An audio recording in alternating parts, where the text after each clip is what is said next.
Repasemos brevemente lo que aprendimos en el módulo 3 sobre banda lateral doble.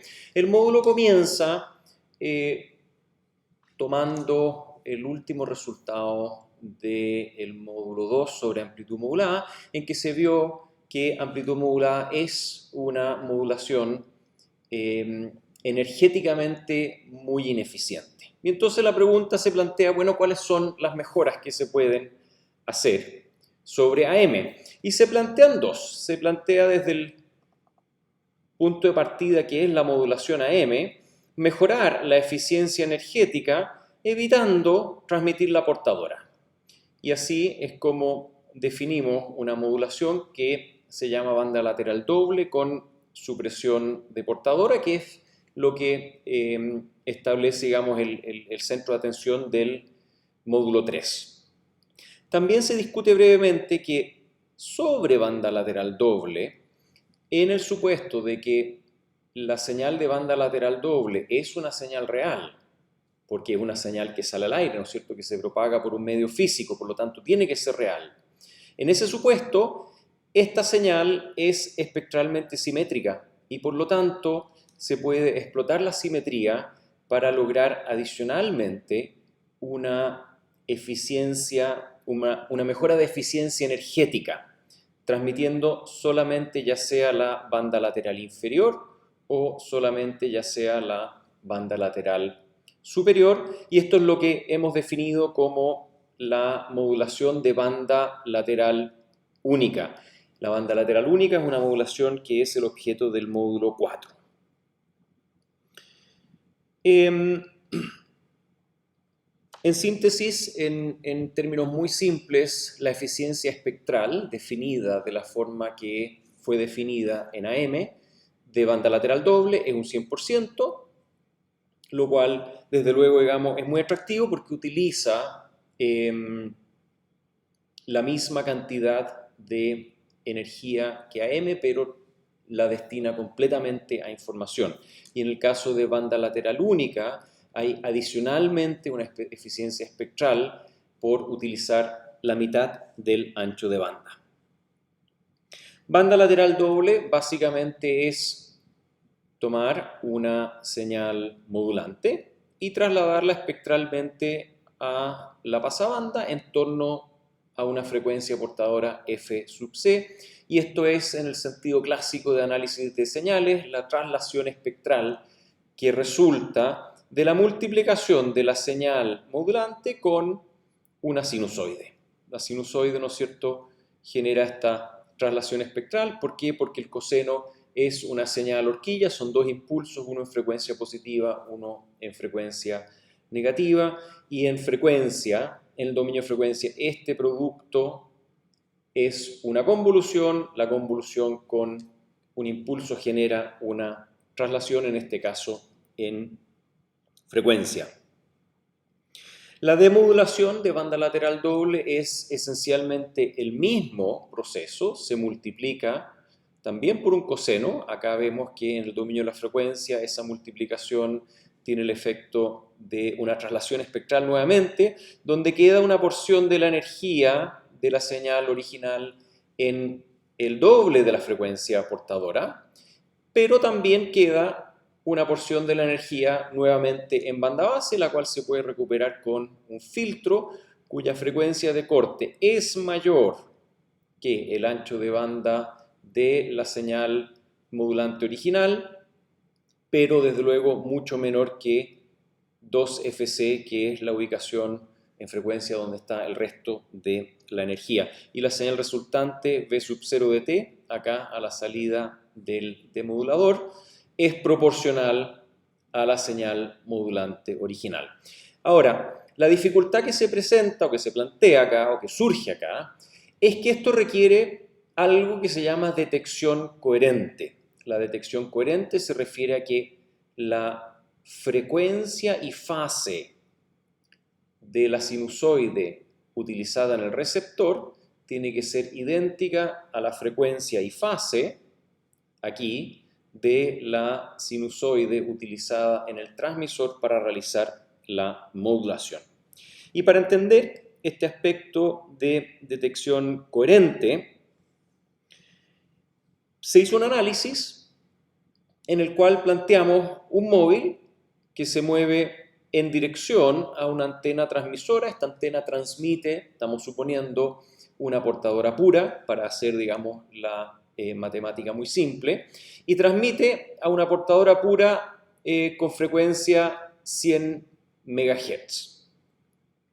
100 MHz implica que la longitud de onda son 3 metros, vale decir, cada una de estos ciclos de la portadora tiene 3 metros de distancia y un cuarto de onda, por lo tanto, son 75 centímetros. El móvil estamos asumiendo que se mueve a 100 km por hora hacia el transmisor, por lo tanto eso equivale a 27,7 metros por segundo. Y planteamos la pregunta, ¿cuánto es el tiempo necesario para que el móvil, debido a su movimiento, observe un ciclo más de la portadora? Vale decir, en el punto, si el móvil estuviera fijo, aquí el móvil observaría una oscilación a 100 MHz, observaría 100 millones de oscilaciones en cada segundo. Pero por el hecho de estar moviéndose hacia el transmisor, no solo observa las oscilaciones de la frecuencia propia, sino que además recorre oscilaciones adicionales. Por lo tanto, observa algunas más. Y la pregunta que estamos planteando es, a la velocidad que se mueve el móvil, ¿cuánto tiempo debe transcurrir para que el móvil haya recorrido una oscilación más? Y hacemos el cálculo y obtenemos que ese tiempo son 108 milisegundos.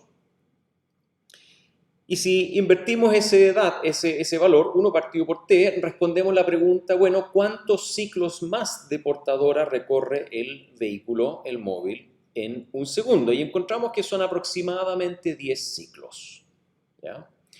Esto significa que el móvil no ve una frecuencia de 100 MHz, sino que ve una frecuencia de 100 MHz más 10 ciclos. Esta frecuencia adicional, 10 Hz adicional, es en esencia el fundamento que hay detrás de la frecuencia Doppler, del corrimiento Doppler, que aquí en este caso lo hemos demostrado de una forma muy simple, muy simplificada, pero suficiente para ilustrar el hecho justamente de que el móvil percibe al transmisor como una transmisión de mayor frecuencia. Entonces, como consecuencia de ello, no es esperable que un móvil, en la medida que se mueve, cambia de dirección, ¿no es cierto?, cambia de velocidad, etc., no es esperable que un móvil siempre observe al transmisor con su frecuencia original. Esa frecuencia va cambiando a lo largo del tiempo. Y esto finalmente, volviendo atrás, tiene una consecuencia directa sobre la detección coherente, porque si la percepción del móvil acerca de la frecuencia portadora utilizada por el transmisor es variante en el tiempo, entonces su oscilador local puede estar muy bien sintonizado a FC, 100 MHz exactos en nuestro ejemplo, pero en la práctica no le va a servir. Entonces la detección coherente no es trivial, no es fácil de obtener en banda lateral doble. Y con esta introducción planteamos, bueno, ¿qué es lo que pasa entonces si es que el transmisor utiliza FC, pero el receptor observa una frecuencia FC más FD? Que lo pueden, digamos, ver de ambas formas. Pueden pensar de que el receptor tiene FC exacto y el que va cambiando de frecuencia es el transmisor, o viceversa. Desde luego son completamente simétricos e intercambiables ambos casos, y aquí lo que hemos modelado es el caso con un corrimiento de frecuencia en el receptor.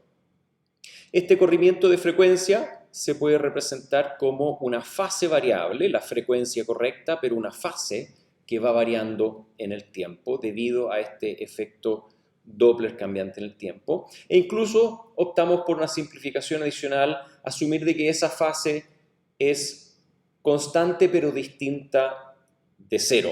Y modelando eso, encontramos que la señal detectada por el móvil a la salida del demodulador tiene un factor de proporcionalidad con respecto a la señal modulante, pero además tiene un coseno de este ángulo phi que estamos asumiendo presente en la portadora del receptor. Entonces, cuando phi vale 0, entonces el coseno vale 1 y la señal modulante se recupera completamente. En cambio, cuando phi se acerca a más menos pi medio, vale decir cuando el móvil ha recorrido, por ejemplo, un cuarto de longitud de onda, 75 centímetros, entonces este coseno se torna 0 y anula completamente la señal recuperada. También calculamos que ese recorrido de un cuarto de longitud de onda, cuando el móvil se demora un poquito más de 100 milisegundos para recorrer un ciclo completo y por lo tanto recorre aproximadamente 10 ciclos completos por segundo, entonces por segundo recorre aproximadamente 37 veces un cuarto de longitud de onda. Entonces, esta alternancia entre recibir la señal fuerte y clara y no recibir nada, y no recibir nada recibe el nombre de cero de cuadratura, ¿no es cierto? Esta alternancia entre señal fuerte y cero de cuadratura ocurre en el orden de 40 veces por segundo en nuestro ejemplo. Esto nos llevó finalmente, como último elemento, a reconocer que comunicaciones siempre es acerca de un compromiso tripartito entre tres entes que compiten. Uno es la eficiencia espectral, lo ejemplificamos muy bien con AM y la transición a banda lateral doble.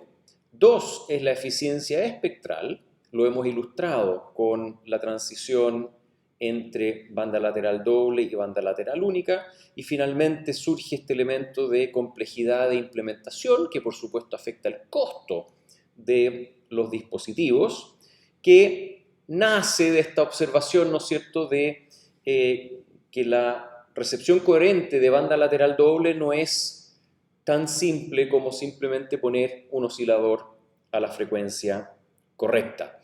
Estos tres elementos siempre están en constante pugna en comunicaciones y siempre o en general cuando uno gana algo con uno, pierde algo con el otro.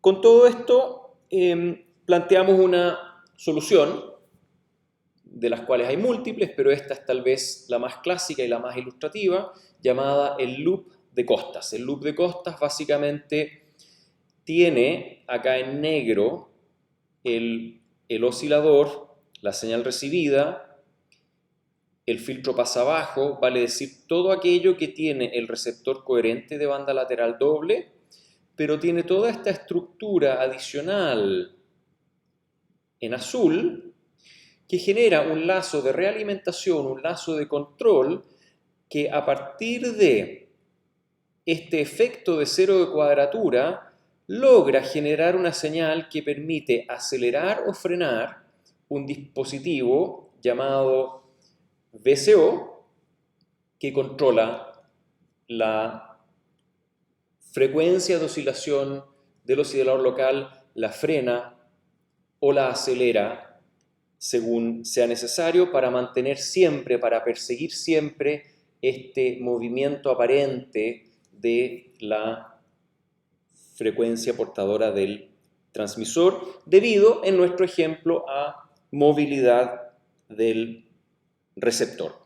No voy a entrar acá en los detalles de la deducción del loop de Costas, simplemente, digamos, destacar como resumen, el loop de costas involucra un lazo de control que permite justamente a través de una mayor complejidad de un receptor, lo cual es evidente en el receptor que tenemos en pantalla, a través de una mayor complejidad del receptor permite, ¿no es cierto?, efectivamente ganar esa eficiencia energética en la transición entre AM y banda lateral doble.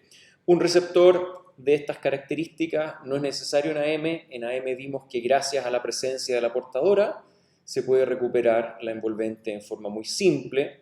Entonces aquí tenemos justamente ese trade-off, ese compromiso entre eficiencia energética y complejidad de implementación muy a la vista. Con eso concluyo el resumen de esta cápsula y vamos a lo que sigue.